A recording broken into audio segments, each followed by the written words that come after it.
¿Qué tal? ¿Cómo están? Bienvenidos a Es Política, ya saben, ya lo conocen, el programa de análisis, tertulias, entrevistas aquí en Es Diario TV. Estamos finalizando, ya saben, este año 2024, y desde luego pues surgen ya, como siempre, los balances del año, cómo está yendo. Y en este caso vamos a hablar de economía, y además de economía con una persona que seguro que ustedes la conocen, Daniel Lacalle, economista jefe en Tresis, doctor en economía. Daniel, es un placer que estés aquí con nosotros en Es Diario. ¿Qué tal? Un gusto, gracias. Vamos a empezar fuertes porque, claro, publicaba el presidente del gobierno, vamos a ver en pantalla, un tuit en el que se hacía referencia, hacía eco, ¿no?, de esa conclusión a la que llegó The Economist, y decía textualmente, estamos viendo en pantalla: el semanario The Economist nombra a España como la economía que más prosperó en 2024, situándola a la cabeza de las 37 economías más avanzadas del mundo. Lo estamos viendo en pantalla. Daniel, la primera pregunta. Termina el año, como decíamos. ¿España es la economía tan fuerte, el cohete tan fuerte que nos venden desde el gobierno? Fíjate la palabra, la que más prosperó. Sí. Claro, ¿por qué? Porque venimos del agujero total, ¿eh? Claro, lo que no dice el presidente es que la razón por la que España da esas cifras, según The Economist, que también son muy criticables, ahora os voy a explicar por qué, es precisamente por por el mal desempeño 2020-2023, ¿de acuerdo? 2024, turismo creciendo, estupendo, pero claro, ¿qué es lo que pasa con esa lista de The Economist? Si tú vas al número 3, 4 y 5, pues son países que están en estancamiento con un... Grecia, por ejemplo, Grecia, Italia, etcétera. El sexto es Colombia, con una enorme pobreza, con alta inflación, etcétera. ¿Qué es lo que pasa? Que el Economist utiliza unos baremos que son muy agregados. Producto Interior Bruto oficial, ¿qué es lo que ha hecho la bolsa? Que no tiene absolutamente nada que ver con el gobierno, tiene todo que ver con el Banco Central Europeo, etcétera, y por supuesto con las empresas españolas, que son en su inmensa mayoría multinacionales con ingresos fuera de España. Y luego, reducción de la inflación y reducción del paro. Interesante que en esos dos baremos España no queda bien. Claro. Entonces, ¿qué es lo que pasa? Que lo que aparece es un crecimiento del Producto Interior Bruto agregado que viene dopado por inmigración, por gasto público y por deuda, porque el Producto Interior Bruto per cápita, por habitante, ese está estancado, ¿no? Claro. Pero me interesa también claro, hablábamos en su momento de ese efecto dominó, ¿no? Es decir, ese efecto rebote, mejor dicho, que decir los economistas, ¿no? Y es cuando venimos de una situación muy mala, por ejemplo, nos podemos remontar incluso hasta la época de la pandemia, que España fue el país que más creció, claro, que más perdió, digo, tenemos ese efecto rebote, que ahora evidentemente que por un poco que se crezca, si venimos de una base muy mala, por un poco que se crezca a nivel estadístico, pues le va a parecer ahí que es un porcentaje elevadísimo lo que se está creciendo, pero realmente lo que estamos haciendo es recuperarnos, ¿no? Claro, el Producto Interior Bruto per cápita, de hecho, sigue ligeramente por encima del nivel de 2019, un 0,1 o 0,2. Terminará el año un 1% por encima de los niveles del 2019. Pero... bueno, a mí no me importa. La verdad es que esta lista es muy polémica, entre otras cosas, porque yo recuerdo cuando se decía que Grecia era el motor de crecimiento de Europa, y luego 4 años después, crisis. No tiene en cuenta la deuda, no tiene en cuenta el nivel de gasto público, no tiene en cuenta los cambios estadísticos en el empleo, porque claro, lo que no tiene en cuenta es que la reducción del paro está hecha con un cambio estadístico por el cual los fijos discontinuos inactivos no cuentan como parados, ¿no? Por lo tanto, más que debatible, ¿no? Pero aún así, pese a ese cambio estadístico, porque los fijos discontinuos se computan como fijos, es decir, como personas con empleo, cuando realmente en la inmensa mayoría del año no tienen ese empleo, es decir, son como actúan y viven como desempleados más, ¿no? Pero pese a todo, seguimos siendo España el país número 1 en desempleo de toda la Unión Europea y de toda la OCDE, que es una de las economías más desarrolladas, ¿no? Claro, hombre, sorprende cuando sale como portada la economía que más ha prosperado en el año 2024 es a la vez la que tiene la mayor tasa de paro de toda la OCDE, ¿no? Y de hecho, bueno, pues es que esta lista no le da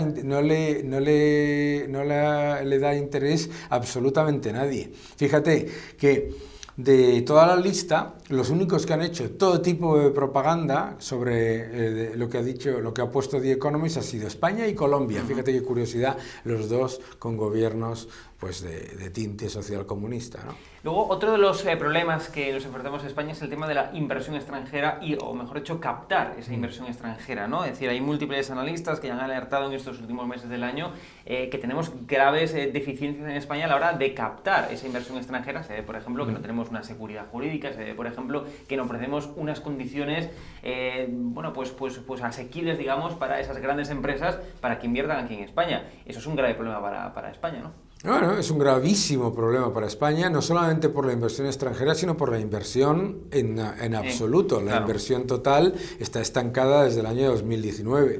Yo creo que eso es importante. Por supuesto que es un gran problema, porque dopar el Producto Interior Bruto con deuda, con inmigración y con gasto público es súper fácil. De hecho, vamos, es tan fácil que España lo ha hecho con tanta regularidad que ya se olvida uno de contar. Pero luego vienen los sustos. Claro, luego vienen los sustos.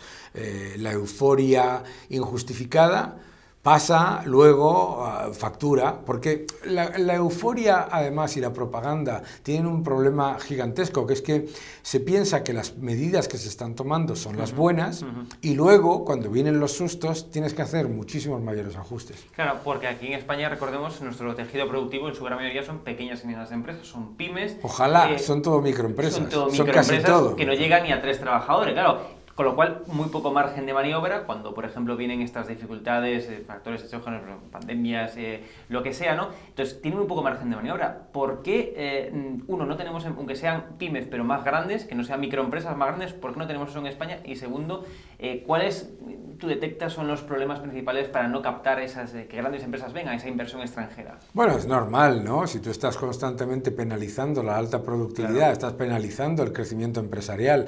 Cuando una empresa en España alcanza 1 millón de euros de facturación y tiene más de 10 empleados, empieza a recibir visitas de gente a la que no había visto nunca, que empiezan a exigirle todo tipo de cosas, etcétera, es normal que ocurra eso, ¿no? Hay unos enormes desincentivos al crecimiento, hay empresas con un éxito espectacular que lo han hecho muy bien, que cuando hablas con ellos dicen, no, en España hasta aquí llegamos. Claro. Si luego tenemos que crecer, ya crecemos en el extranjero. Es preocupante, yo como gallego, el tema, por ejemplo, de Stellantis Vigo, ¿no? Esa gran empresa que al final, bueno, pues nutre de empleo, tanto directo o indirecto, digamos, a todo el sur de Galicia. Es decir, es una empresa que da un alto porcentaje de PIB y, sin embargo, ahora está pensando, se está barajando la posibilidad incluso de cerrar esa empresa de Vigo, lo cual repercutiría no solamente en la economía, en el PIB gallego, sino que evidentemente en el PIB nacional de toda España. Claro, nos estamos encontrando que grandes empresas, como tú decías, no encuentran atractivo a España para poder ya no solamente venir aquí, sino mantener lo que tienen aquí en España, ¿no? Y ya no solamente es que no encuentren atractivo, sino que lo encuentran negativo. Es que es importante la diferencia, porque uno dice, bueno, pues si tiene una regulación, una fiscalidad y unas trabas burocráticas similares a las del resto de la Unión Europea, pues más o menos las empresas europeas se manejan con esas trabas, aunque luego obviamente la Unión Europea no vaya bien y la eurozona peor. Pero el problema es cuando esas empresas dicen, bueno, en España no, pero en Portugal sí. Bueno, en España no, pero en Italia sí. Claro. Claro, o sea, porque resulta que no es un problema europeo, que eso muchos economistas socialistas, que es un oxímoron, dicen que, claro, es un problema europeo, el de la burocracia, las trabas, la fiscalidad. No. O sea, es un problema europeo y en España peor.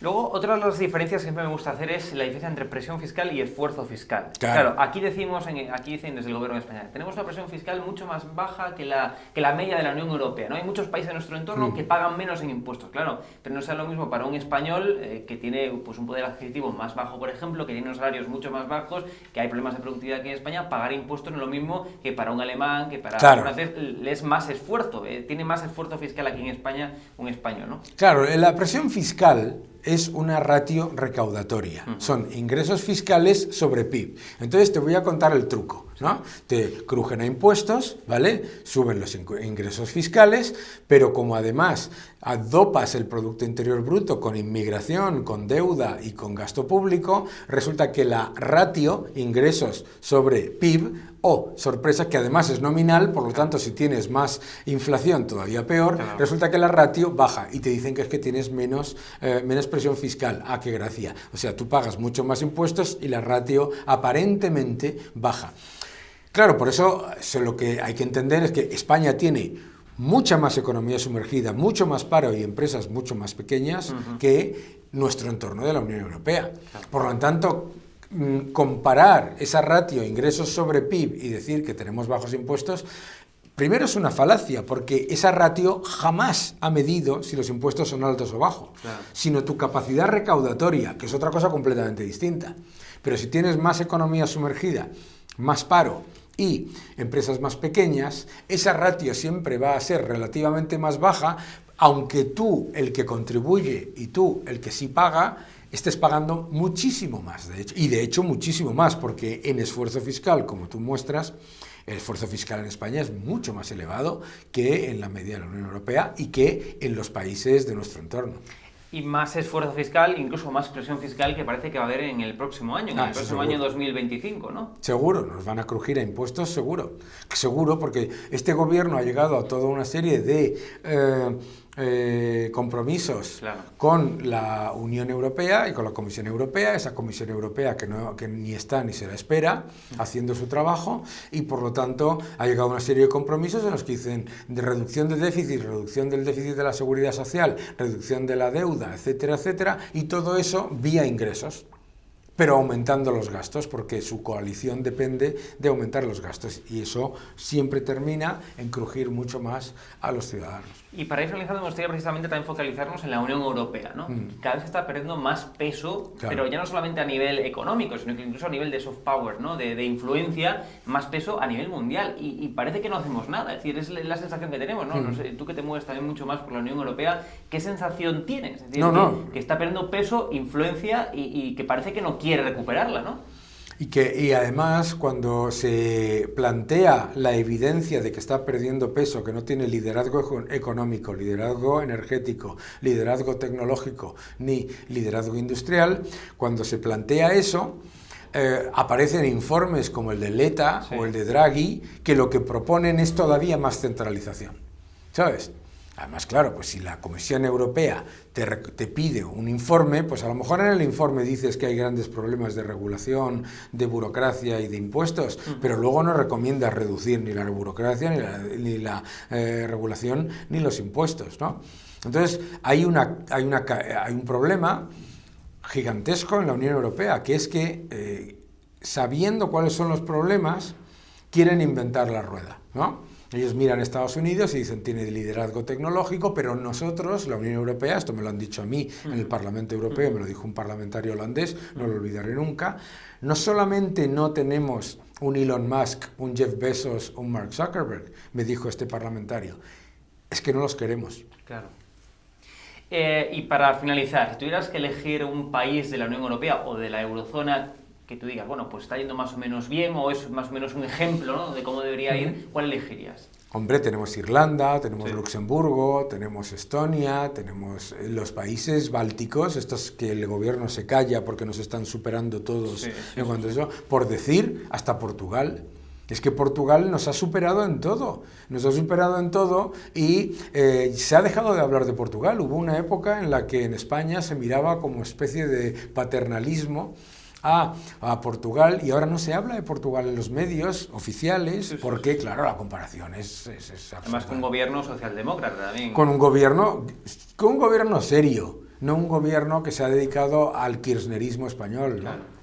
Y la última, ¿están en peligro las pensiones? Esto es mucho lo que escuchamos por del gobierno, no están en peligro, están consolidadas las pensiones, no hay riesgo. ¿Están en peligro las pensiones o no? Vamos a ver, el sistema de pensiones está quebrado. El sistema de pensiones está quebrado y es una evidencia porque necesita todos los años que lo rescate un Estado deficitario. Claro. ¿De acuerdo?